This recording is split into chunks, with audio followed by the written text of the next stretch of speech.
Today, let us talk about a word you have known since school. A word that often brings back memories of equations, symbols, and homework. That word is algebra. It feels mathematical, formal, almost intimidating, but its origin is simple, practical, and deeply human. Algebra did not begin as a school subject.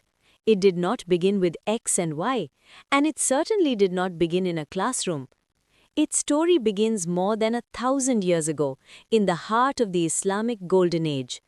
In the 9th century, a scholar named Muhammad ibn Musa al-Khwarizmi was working in Baghdad. He was part of a great intellectual movement that focused on learning, translating, and expanding knowledge. Al-Khwarizmi wrote a book with a long Arabic title, Al-Kitab al-Mukhtasar fi Hisab al-jabr wal-Muqabala. Do not worry about the full name. The important word here is al-jabr. In Arabic, al-jabr means restoration or recombination.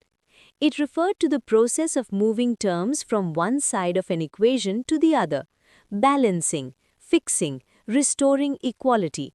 For example, if something is missing or broken in a calculation, algebra helps restore balance. This was not abstract mathematics, it was practical. Al-Khwarizmi used algebra to solve real-life problems, inheritance divisions, land measurements, business calculations. Algebra was a tool for everyday life. When this book was translated into Latin centuries later, the word al-jabr stayed almost unchanged. It slowly entered European languages, and over time, it became the word we use today, algebra.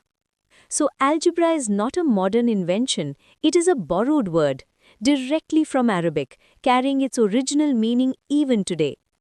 Originally, algebra was not about symbols. It was written entirely in words, no X, no Y, no formulas, only clear explanations, step-by-step reasoning, logical problem solving. Symbols came much later. The heart of algebra has always been the same, finding the unknown by restoring balance, reaching clarity. Today, algebra forms the backbone of modern science and technology. Physics, engineering, economics, computer science, artificial intelligence. Everywhere numbers interact with logic, algebra is present. Yet the idea remains unchanged. Solve a problem by understanding relationships, restore balance, reach clarity. So the next time you hear the word algebra, remember this. It is not just a school subject. It is not just equations on a board. It is a word born from real human needs, from trade, land, and fairness, from a desire to solve problems clearly and logically. That is the story of algebra, a word that traveled across centuries and cultures and still shapes the world today. We hope you liked this interesting story. Keep learning, stay curious.